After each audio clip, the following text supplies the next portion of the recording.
Iran ಮೇಲಿನ ಯುದ್ಧ ಆರ್ಥಿಕತೆಯ ಬಗ್ಗೆ ಜಾಗತಿಕ ಭಯವನ್ನು ಹುಟ್ಟುಹಾಕಿದೆ. ಹೋರ್ಮುಜ್ ಜಲಸಂಧಿ ಮುಚ್ಚಲಾಗಿರುವಾಗ ಮತ್ತು ದುಬೈ, ಸೌದಿ ಅರೇಬಿಯಾ, ಯುಎಇ ಮತ್ತಿತರ ಗಲ್ಫ್ ರಾಷ್ಟ್ರಗಳು ದಾಳಿಗೆ ಒಳಗಾಗ್ತಿರುವಾಗ ಜಾಗತಿಕ ತೈಲ ಬೆಲೆಗಳು ಏರಿಕೆ ಆಗಬಹುದು. ಇರಾನ್ ಮೇಲಿನ ಟ್ರಂಪ್ ದಾಳಿಯ ಮೂಲ ತೈಲವೇ ಆಗಿದೆ. ಎಲ್ಲದರ ಹಿಂದೆ ಯುಎಸ್ ಪೆಟ್ರೋ ಡಾಲರ್ ವ್ಯವಸ್ಥೆ ಇದೆ. ಬೆಲೆಗಳಿಂದ ಹಿಡಿದು ಇಂಧನದವರೆಗೆ ಸರ್ಕಾರಿ ನೀತಿಯಿಂದ ಹಿಡಿದು ಎಲ್ಲವನ್ನ ನಿಯಂತ್ರಿಸುವ ವ್ಯವಸ್ಥೆ ಪೆಟ್ರೋ ಡಾಲರ್. 50 ವರ್ಷಗಳಿಗೂ ಹೆಚ್ಚು ಸಮಯದಿಂದ ಇದು ಈ ಜಗತ್ತನ್ನ ರೂಪಿಸ್ತಿದೆ. ಪೆಟ್ರೋ ಡಾಲರ್ ಅನ್ನ ಅರ್ಥ ಮಾಡ್ಕೊಳ್ಳೋಕೆ ತೈಲ ಯಾಕೆ ಮುಖ್ಯ ಅನ್ನೋದನ್ನ ಮೊದಲು ಅರ್ಥ ಮಾಡ್ಕೊಳ್ಬೇಕು.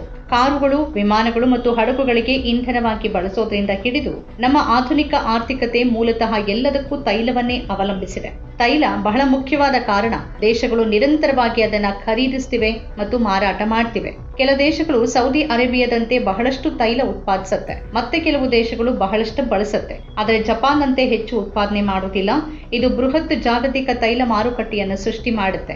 ಈ ಜಾಗತಿಕ ಮಾರುಕಟ್ಟೆಯನ್ನ ನಿಯಂತ್ರಿಸಲು ಯುಎಸ್ ಡಾಲರ್ ಬಂತು. ಎರಡನೇ ಮಹಾಯುದ್ಧದ ಕೊನೆಯಲ್ಲಿ ಪ್ರಪಂಚದ ಹೆಚ್ಚಿನ ಭಾಗ ನಾಶವಾಗಿದ್ದಾಗ ಯುಎಸ್ ತನ್ನ ಆರ್ಥಿಕತೆ ಮತ್ತು ಉತ್ಪಾದನಾ ನೆಲೆಯ ಮೂಲಕ ಹೊರಹೊಮ್ಮಿತು. 1944ರ ಬ್ರೆಟನ್ ವುಡ್ಸ್ ಸಮ್ಮೇಳನದಲ್ಲಿ ಯುಎಸ್ ಡಾಲರ್ ಅನ್ನ ಜಾಗತಿಕ ಹಣಕಾಸು ವ್ಯವಸ್ಥೆಯ ಕೇಂದ್ರವನ್ನಾಗಿ ಮಾಡೋಕೆ ದೇಶಗಳು ಒಪ್ಕೊಂಡ್ವು. ಇದು ಯುಎಸ್ ಡಾಲರ್ನಿಂದ ಬೆಂಬಲಿತವಾದ ಹೊಸ ವಿಶ್ವಕ್ರಮವಾಗಿದೆ. ಯುಎಸ್ ತನ್ನ ಡಾಲರ್ಗಳನ್ನ ಚಿನ್ನಕ್ಕೆ ವಿನಿಮಯ ಮಾಡಿಕೊಳ್ಳಬಹುದು ಅಂತ ಭರವಸೆ ನೀಡಿತು. ಆದರೆ 1971ರಲ್ಲಿ ಅಧ್ಯಕ್ಷ ನಿಕ್ಸನ್ ಯುಎಸ್ ಆರ್ಥಿಕತೆಯನ್ನ ಚಿನ್ನದ ಮಾನದಂಡದಿಂದ ಬೇರ್ಪಡಿಸಿದ್ರು. ಇದನ್ನ ನಿಕ್ಸನ್ ಆಘಾತ ಅಂತ ಕರೆಯಲಾಗುತ್ತೆ. ಇದು ಜಗತ್ತನ್ನ ಚಿನ್ನದ ಬೆಂಬಲಿತ ಆರ್ಥಿಕತೆಗಿಂತ ಫಿಯೆಟ್ ಕರೆನ್ಸಿ ಆರ್ಥಿಕತೆಯಾಗಿ ಪರಿವರ್ತಿಸಿತು. ಫಿಯೆಟ್ ಕರೆನ್ಸಿ ಸರ್ಕಾರ ನೀಡುವ ಹಣವಾಗಿದ್ದು ಅದು ಚಿನ್ನ ಅಥವಾ ಬೆಳ್ಳಿಯಂತಹ ಭೌತಿಕ ಸರಕುಗಳಿಂದ ಬೆಂಬಲಿತವಾಗಿಲ್ಲ. ಬದಲಿಗೆ ಸಾರ್ವಜನಿಕ ನಂಬಿಕೆ ಮತ್ತು ಆರ್ಥಿಕ ಸ್ಥಿರತೆಯಿಂದ ಅದರ ಮೌಲ್ಯ ನಿರ್ಧರಿತವಾಗುತ್ತೆ. ಯುಎಸ್ ಡಾಲರ್ಗಳನ್ನ ಚಿನ್ನದೊಂದಿಗೆ ಬೆಂಬಲಿಸುವುದನ್ನು ನಿಲ್ಲಿಸಿದ ನಂತರ ಡಾಲರ್ ಪ್ರಬಲವಾಗಿ ಉಳಿತು. ಯಾಕಂದ್ರೆ ಯುಎಸ್ ಆರ್ಥಿಕತೆ ತುಂಬಾ ದೊಡ್ಡದಾಗಿದೆ ಮತ್ತು ಯುಎಸ್ ಸರ್ಕಾರವನ್ನ ಸ್ಥಿರ ಅಂತ ಪರಿಗಣಿಸಲಾಗಿದೆ.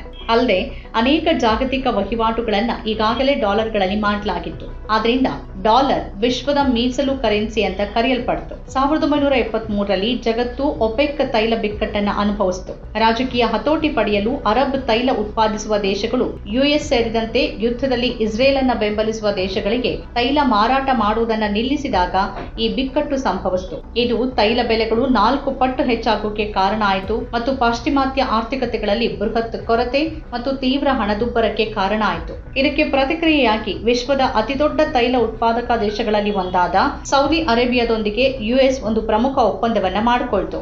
ಸೌದಿ ಅರೇಬಿಯಾ ತನ್ನ ತೈಲವನ್ನ ಯುಎಸ್ ಡಾಲರ್ಗಳಲ್ಲಿ ಮಾತ್ರ ಮಾರಾಟ ಮಾಡುತ್ತೆ. ಪ್ರತಿಯಾಗಿ ಯುಎಸ್ ಮಿಲಿಟರಿ ರಕ್ಷಣೆ ಮತ್ತು ಬೆಂಬಲ ನೀಡುತ್ತೆ ಅನ್ನೋದು ಒಪ್ಪಂದ.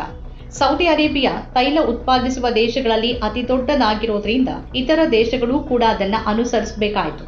ಅಂದ್ರೆ ಜಗತ್ತಿನ ಎಲ್ಲೇ ಇದ್ರೂ ಹೆಚ್ಚಿನ ಪ್ರಮುಖ ಉತ್ಪಾದಕರಿಂದ ತೈಲ ಖರೀದಿ ಮಾಡೋಕೆ ಯುಎಸ್ ಡಾಲರ್ಗಳು ಬೇಕಾಗತ್ತೆ.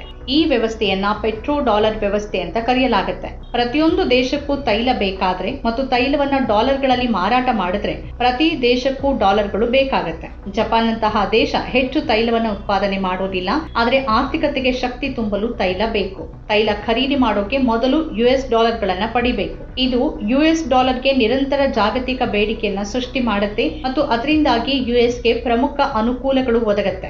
ಎಲ್ಲರಿಗೂ ಡಾಲರ್ಗಳು ಬೇಕಾಗಿರೋದ್ರಿಂದ ಡಾಲರ್ ಪ್ರಬಲಗೊಳ್ಳುತ್ತೆ.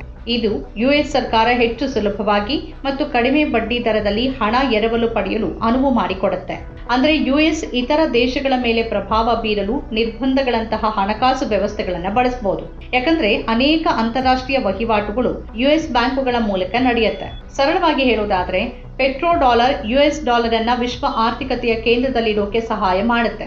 ತೈಲ ಉತ್ಪಾದಿಸುವ ದೇಶಗಳು ತಾವು ತೈಲದಿಂದ ಪಡೆಯುವ ಹಣವನ್ನ ಹೂಡಿಕೆ ಮಾಡುತ್ತೆ. ಇದನ್ನ ಪೆಟ್ರೋ ಡಾಲರ್ ಮರುಬಳಕೆ ಅಂತ ಕರೆಯಲಾಗುತ್ತೆ. ಉದಾಹರಣೆಗೆ ತೈಲ ದೇಶಗಳು ಯುಎಸ್ ಸರ್ಕಾರಿ ಬಾಂಡ್ಗಳಲ್ಲಿ ಹೂಡಿಕೆ ಮಾಡುತ್ತೆ. ಅವು ಅಮೆರಿಕನ್ ಕಂಪನಿಗಳನ್ನ ಖರೀದಿ ಮಾಡುತ್ತೆ. ರಿಯಲ್ ಎಸ್ಟೇಟ್ ಮತ್ತು ಜಾಗತಿಕ ಮಾರುಕಟ್ಟೆಗಳಲ್ಲಿ ಹೂಡಿಕೆ ಮಾಡುತ್ತೆ.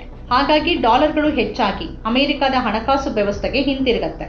ಇದು ಒಂದು ಲೂಪ್ ಆಗುತ್ತೆ. ಮೊದಲನೇದಾಗಿ ದೇಶಗಳು ಡಾಲರ್ ಮೂಲಕ ತೈಲವನ್ನ ಖರೀದಿ ಮಾಡುತ್ತೆ. ಎರಡನೇದಾಗಿ ತೈಲ ಉತ್ಪಾದಕರು ಡಾಲರ್ಗಳನ್ನ ಗಳಿಸ್ತಾರೆ. ಮೂರನೇದಾಗಿ ತೈಲ ಉತ್ಪಾದಕರು ಆ ಡಾಲರ್ಗಳನ್ನ ಮತ್ತೆ ಅಮೆರಿಕದ ಆಸ್ತಿಗಳಲ್ಲಿ ಹೂಡಿಕೆ ಮಾಡ್ತಾರೆ. ಮತ್ತು ನಾಲ್ಕನೇದಾಗಿ ಡಾಲರ್ ಪ್ರಬಲವಾಗಿ ಉಳಿಯುತ್ತೆ. ಇತ್ತೀಚಿನ ವರ್ಷಗಳಲ್ಲಿ ರಷ್ಯಾ, ವೆನೆಜುವೆಲಾ, ಭಾರತ ಮತ್ತು ಪಾಕಿಸ್ತಾನದಂತಹ ಕೆಲ ದೇಶಗಳು ಯುರೋ ಅಥವಾ ಚೀನಿ ಯಾನ್ನಂತಹ ಇತರ ಕರೆನ್ಸಿಗಳಲ್ಲಿ ತೈಲ ವ್ಯಾಪಾರ ಮಾಡಲು ಪ್ರಯತ್ನಿಸಿವೆ. ಇದು ಬ್ರಿಕ್ಸ್ ವ್ಯಾಪಾರ ಮೈತ್ರಿಯ ಗುರಿಗಳಲ್ಲಿ ಒಂದಾಗಿದೆ. ಇದು ಡಾಲರ್ ಮೇಲಿನ ಜಾಗತಿಕ ಅವಲಂಬನೆಯನ್ನ ಕಡಿಮೆ ಮಾಡುವ ಗುರಿ ಹೊಂದಿರುವ ದೇಶಗಳ ಪಾಲುದಾರಿಕೆಯಾಗಿದೆ. ಆದರೂ ಪೆಟ್ರೋ ಡಾಲರ್ ವ್ಯವಸ್ಥೆಯಿಂದ ದೂರ ಸರಿಯೋದು ಅಂದುಕೊಂಡಷ್ಟು ಸರಳ ಅಲ್ಲ. ಇದ್ದಕ್ಕಿದ್ದಂತೆ ಕರೆನ್ಸಿಗಳನ್ನ ಬದಲಾಯಿಸಿದ ತಕ್ಷಣ ಎಲ್ಲವೂ ಬದಲಾಗ್ಬಿಡೋದಿಲ್ಲ. ಅದು ಬಲವಾದ ಕಾನೂನು ರಕ್ಷಣೆಗಳನ್ನ ಹೊಂದಿದೆ. ಇದೊಂದು ರೀತಿಯಲ್ಲಿ ಎಲ್ಲರೂ ಟ್ವಿಟರ್ ಬಳಸ್ತಿರುವಾಗ ಇದ್ದಕ್ಕಿದ್ದಂತೆ ಎಲ್ಲರೂ ವೇದಿಕೆ ಬದಲಾಯಿಸುವಂತೆ ಮಾಡೋಕ್ ಹೋದ ಹಾಗೆ. ಅದಷ್ಟು ಸುಲಭ ಅಲ್ಲ. ಆದರೆ ಚೀನಾ ಮತ್ತು ರಷ್ಯಾ ತಮ್ಮ ಡಾಲರ್ ಬಳಕೆಯನ್ನ ಕಡಿಮೆ ಮಾಡ್ತಿವೆ. ಇತ್ತೀಚೆಗೆ ರಷ್ಯಾ ಚೀನಾ ಮತ್ತು ಯುವಾನ್ನೊಂದಿಗೆ ತೈಲ ವ್ಯಾಪಾರ ಹೆಚ್ಚಿಸಿದೆ. ಅದು ತನ್ನ ಕೆಲವು ವಹಿವಾಟುಗಳನ್ನ ರೂಬಲ್ಗಳಲ್ಲಿ ಇತ್ಯರ್ಥಪಡಿಸಿತು ಮತ್ತದು ತನ್ನ ಯುಎಸ್ ಖಜಾನೆ ಷೇರುಗಳನ್ನ ಕಡಿಮೆ ಮಾಡಿದೆ. ಆದರೆ ಇಲ್ಲಿ ಪ್ರಮುಖವಾದ ಅಂಶ ಇದೆ. ರಾಜಕೀಯವಾಗಿ ಅಗತ್ಯವಿರುವಲ್ಲಿ, ವಿಶೇಷವಾಗಿ ನಿರ್ಬಂಧಗಳ ಅಡಿಯಲ್ಲಿ ಡಾಲರ್ ಬಳಕೆ ಕಡಿಮೆ ಮಾಡಲಾಗುತ್ತೆ. ಆದರೆ ಅದು ಅನುಕೂಲಕರ ಮತ್ತು ಪರಿಣಾಮಕಾರಿಯಾದಾಗ ಅದನ್ನು ಬಳಸಲಾಗುತ್ತೆ. ಆದರೆ ಡಾಲರ್ ಅನ್ನ ಅಸ್ಥಿರಗೊಳಿಸುವ ಚೀನಾದ ತಂತ್ರ ಪೆಟ್ರೋ ಡಾಲರ್ ವ್ಯವಸ್ಥೆಗೆ ಮಾತ್ರ ಸೀಮಿತವಾಗಿಲ್ಲ, ಅದು ಚಿನ್ನದ ಮಾರುಕಟ್ಟೆಗಳನ್ನು ಕೂಡ ಬಳಸ್ತಿದೆ. ನಮ್ಮ ಕಾರ್ಯಕ್ರಮಗಳನ್ನ ನೀವು ನೋಡ್ತಾ ಇದ್ರೆ ನಮ್ಮ ಚಾನೆಲ್ ಅನ್ನ ಸಬ್ಸ್ಕ್ರೈಬ್ ಮಾಡಿ, ಪಕ್ಕದ ಬೆಲ್ ಐಕಾನ್ ಒತ್ತಿ ನಮ್ಮನ್ನ ಬೆಂಬಲಿಸಿ. ಹಾಗೆ ನಮ್ಮ ಕಾರ್ಯಕ್ರಮಗಳನ್ನ ಲೈಕ್ ಮಾಡಿ, ಕಮೆಂಟ್ ಮಾಡಿ, ಅದನ್ನ ಬೇರೆಯವರಿಗೂ ವಾಟ್ಸ್ಆಪ್ ಮೂಲಕ ಶೇರ್ ಮಾಡಿ. ನೀವು ಹೀಗೆ ಮಾಡಿದಾಗ ನಮ್ಮ ಚಾನೆಲ್ ಇನ್ನಷ್ಟು ಮತ್ತಷ್ಟು ಜನರಿಗೆ ತಲುಪಲು ನೀವು ನಮ್ಮೊಂದಿಗೆ ಸಹಕರಿಸಿದ ಹಾಗಾಗುತ್ತೆ. ಇದು ನೀವು ಯಾವುದೇ ಖರ್ಚಿಲ್ಲದೆ ಕೆಲವೇ ಸೆಕೆಂಡುಗಳಲ್ಲಿ ನೀಡಬಹುದಾದ ಸಹಕಾರ. ಧನ್ಯವಾದಗಳು.